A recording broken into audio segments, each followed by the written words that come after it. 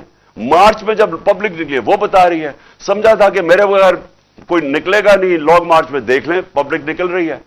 تو پبلک تو بتا رہی ہے کہ ہم یہ جو آپ نے سمجھا ہمیں بھیڑ بکریوں کی طرح، یہ بھیڑ بکری شعور والے لوگ ہیں اور یہ آپ کو ایک سگنل دے رہے ہیں۔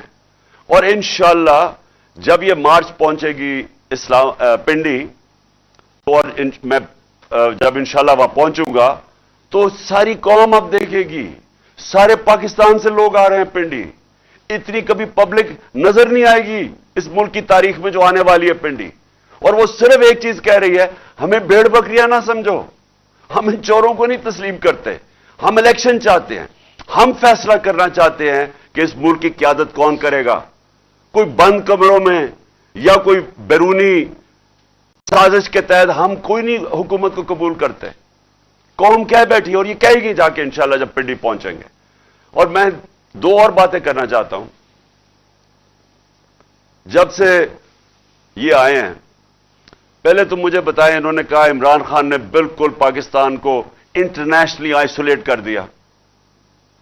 انہوں نے بار بار کہا کہ عمران خان نے آئسولیٹ کر دیا۔ یہ 7 مہینے سے بیٹھے ہوئے ہیں۔ مجھے ایک چیز بتائیں کہ انہوں نے انٹرنیشنلی فورن پالیسی پہ کوئی ملک کا فائدہ کروایا ہو، مجھے ایک چیز بتا دیں۔ میں نے بڑا روکا ہوا تھا، بیرونی دورے میں نے بڑے دیکھ کے کرتا تھا، میں کسی بیرونی دورے پہ نہیں جاتا تھا جب تک میرے ملک کو فائدہ نہ ہو۔ میرے بچے انگلینڈ میں تھے، 3.5 سال میں 2 دفعہ مجھے دعوت ملی انگلینڈ جانے کے لیے، لیکن میں نے فیصلہ کیا کہ ان دوروں سے میرے ملک کو فائدہ نہیں ہے، میں نہیں گیا۔ نواز شریف 24 دفعہ نجی دورے کیے اس نے پرائم منسٹر ہوتے ہوئے برطانیہ کے۔ زرداری 50 دفعہ نجی پرائیویٹ دورے کیے اس نے دبئی کے، میں نے تو کوئی نہیں کیا۔ اور میں یہ پوچھنا چاہتا ہوں کہ انہوں نے 7 مہینے میں ان کی کیبنٹ، ان کے پارلیمنٹیرینز نے 3 گنا زیادہ دورے کیے جو ہم نے 3.5 سال میں نہیں کیا۔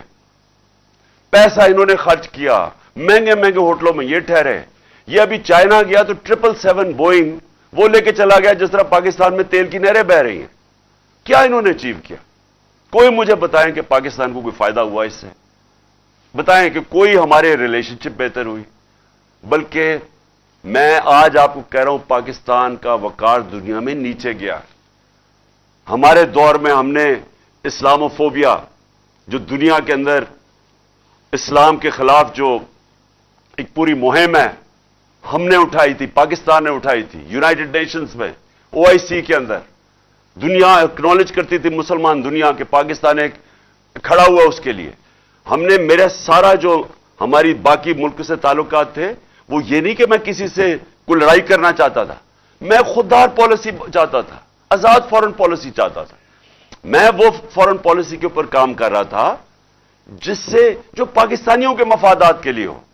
میں کوئی کسی کے سامنے کوئی جھک کے اور پیر پکڑ کے میں وہ فورن پالیسی نہیں چاہتا، میں خوددار فورن پالیسی چاہتا۔ ہم امریکہ سے چاہتے ہیں وہ فورن پالیسی جس طرح ہندوستان کی ہے۔ ہندوستان کے امریکہ سے تعلقات ہیں لیکن بڑی خودداری ہے ان کے اندر، وہ اپنے لوگوں کے مفادات کے لیے کھڑے ہوتے ہیں۔ ہمیں وہ جس طرح ماضی میں وار آن ٹیرر میں کسی کی غلامی کبھی نہیں قبول کر سکتا، پاکستان اس لیے نہیں بنا تھا۔ تو خوددار فورن پالیسی کو اگر یہ کہہ رہے ہیں کہ جی ہمیں دنیا میں آئسولیٹ کیا، تو تم نے جوتے پالش کر کے کیا کیا اب تک؟ بتائیں، آپ نے لوگوں کے جوتے پالش کیے ہیں، سب کے سامنے گر جاتے ہیں، ایسے کھڑے ہوتے ہیں ہاتھ باندھ کے کہ جی میں مانگنے نہیں آیا، میں مجبور ہوں۔ کتنے پیسے آ گئے ہیں، کتنا فائدہ ہو گیا پاکستان کو۔ اور پھر فورن پالیسی کے علاوہ مجھے یہ بتائیں کہ آج جدھر ہمارا ملک کھڑا ہے، میں ان سب سے آج پوچھتا ہوں، جدھر آج پاکستان کھڑا ہے، کیا کسی کے پاس راستہ ہے کہ جو ہمارا ملک معاشی طور پہ نیچے جا رہا ہے؟ کسی کے پاس کوئی راستہ ہے؟ ان ساروں کیبنٹ سے پوچھ لیں، ان کے لوگوں سے، کہ کسی کے پاس کوئی راستہ ہے کہ یہ جو تیزی سے نیچے جا رہا ہے ہمارا ملک، اس کو بچا سکتا ہے؟ ہمارے جو بزنس کمیونٹی ہے، 88% بزنس مین نے کہا ہے کہ ہمیں پاکستان غلط راستے پہ جا رہا ہے، یعنی بزنس کمیونٹی کا ان کا کوئی ان کے اعتماد نہیں ہے حکومت کے اوپر۔ یہی فیصل آباد تھا جب ہم آئے تھے 2018 میں، فیصل آباد کے آج اگر لوگ دیکھ رہے ہوں تو فیصل آباد کے اندر جو ٹیکسٹائل انڈسٹری تھی وہ اپنی مشینیں بیچ رہے تھے، ٹیکسٹائل انڈسٹری کو ریل اسٹیٹ میں کنورٹ کر رہے تھے۔ ہمارے یہ آج سے 7-8 مہینے پہلے فیصل آباد کے لوگوں سے پوچھے، مجھے جو ٹیکسٹائل کے کارخانے کے جو مالک تھے مجھے کہتے ہیں ہمیں مزدور نہیں مل رہا ہے ٹیکسٹائل انڈسٹری کے لیے۔ جو ٹیکسٹائل کی سیلز ہوئی پاکستان کی تاریخ کے ریکارڈ ٹوٹ گئے تھے، اور پھر سے جو لارج اسکیل مینوفیکچرنگ 26% پہ بڑھ رہی تھی۔ اور آج وہ ذرا فیصل آباد سے پوچھیں کہ لوگوں کے کیا حالات ہیں، آج مزدوروں سے پوچھیں کہ روزگار کتنا مل رہا ہے، آج لوگوں سے پوچھ تو کون سی قیامت آ گئی 7 مہینے میں کہ سارا کچھ نیچے چلا گیا؟ مہنگائی پاکستان کی 50 سال میں سب سے زیادہ مہنگائی ہوئی ہے۔ تیل تو آج سستا ہے، ہمارے دور میں تو مہنگائی تیل کی وجہ سے تھی، بیرون ملک میں تیل کی قیمت اوپر گئی، تو آج مہنگائی کی کیا وجہ ہے؟ ہمارے دور سے تو زیادہ سستا ہے آج تیل۔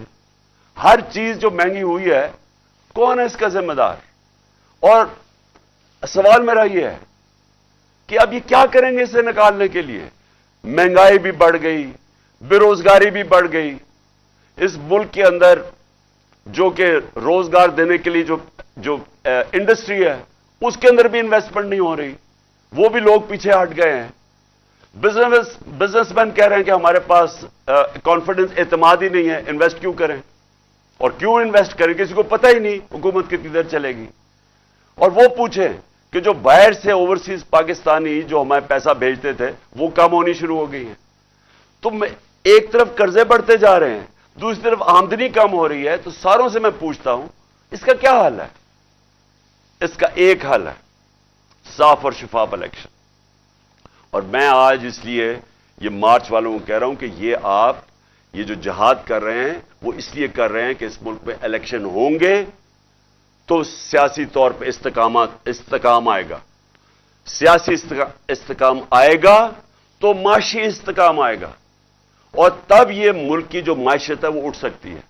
اور جتنی دیر یہ کھینچتے جا رہے ہیں، الیکشن نہیں کروا رہے ہیں، کیونکہ وہ جو لندن میں بیٹھا ہوا مجرم ہے وہ ڈرا ہوا الیکشن سے، اور وہ اپنے آپ کو بچانے کے لیے وہ ملک کو داؤ پہ لگا رہا ہے، ہمارے مستقبل کو داؤ پہ لگا رہا ہے۔ اور یہ وقت ہے کہ ہم ساری قوم کو میں کہہ رہا ہوں کہ اس میں شرکت کریں۔ دیکھیں، الیکشن صاف اور شفاف الیکشن ہمیں چاہیے، اور ہمیں انصاف چاہیے۔ اور میں آخر میں اپنی عدلیہ سے پوچھنا چاہتا ہوں کہ ساری قوم آج آپ کی طرف دیکھ رہی ہے۔ میں اپنے ریسپیکٹڈ آنریبل چیف جسٹس سے کہنا چاہتا ہوں کہ قوم آج آپ کی طرف دیکھ رہی ہے۔ ابھی ساری قوم نے یہی دیکھا کہ انہوں نے پاکستان کا پرائم منسٹر نہیں دیکھا شہباز شریف، عدالت نے کہا پیش ہو، 8 دسمبر کو کہا کہ آگے عدالت میں پیش ہو، اس لیے وہ ملک آگے نکل جاتے ہیں۔ کوئی قانون سے اوپر نہیں ہے۔ یہاں اسی شہباز شریف کو سزا ہونے والی تھی، وہ جو ایف آئی اے کا کیس تھا مقصود چپڑاسی والا، 16 ارب کا، اس کو سزا ہونے والی تھی، وہاں سے بھی بچ گیا۔ سارے گواہ بھی مارے گئے، 4 گواہ مارے گئے، 1 انویسٹیگیٹر مارا گیا، کسی نے نہیں پوچھا۔ اس کے بعد جو بھی پاکستان کے اندر اب ہم دیکھ رہے ہیں، لوگ سوال پوچھ رہے ہیں کہ ارشد شریف کا، کہ دیکھیں ارشد شریف لوگوں کے دلوں میں بیٹھ گیا جا کے، کیونکہ ساری قوم کو پتہ ہے کہ اس کو پوری طرح اس کے خلاف ہر قسم کی کارروائی کی گئی۔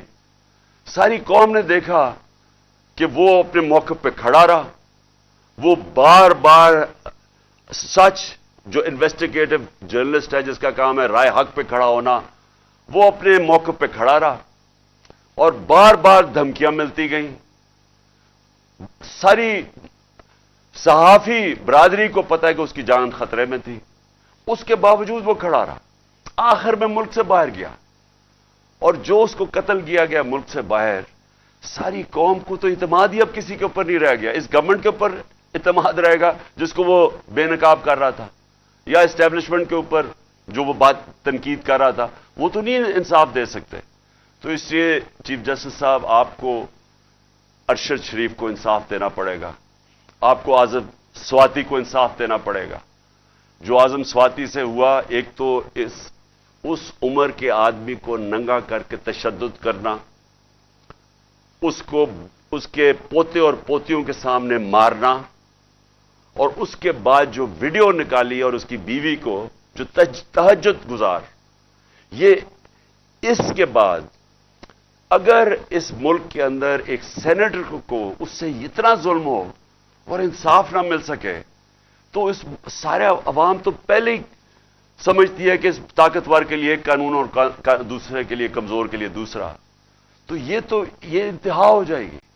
اور اس لیے ہم چاہتے ہیں کہ اب ہماری عدالتیں اپنے آپ کو ایک اسرٹ کریں. Prime minister Pakistan, ex prime minister, سب سے بڑی پارٹی کا سربراہ، میں ایف آئی آر نہیں کٹوا سکتا. میرا حق ہے کہ میں فرسٹ انفارمیشن رپورٹ میں دوں، اس کے بعد انویسٹیگیشن ہو، اور وہ بھی آپ کے نیچے، اور پھر فیصلہ کریں کہ ہاں جو میں نے 3 نام لیے ہیں وہ ٹھیک ہے یا غلط ہے. لیکن میں ایف آئی آر نہیں لکھوا سکتا. اس سے زیادہ بڑا ظلم کیا ہو سکتا ہے؟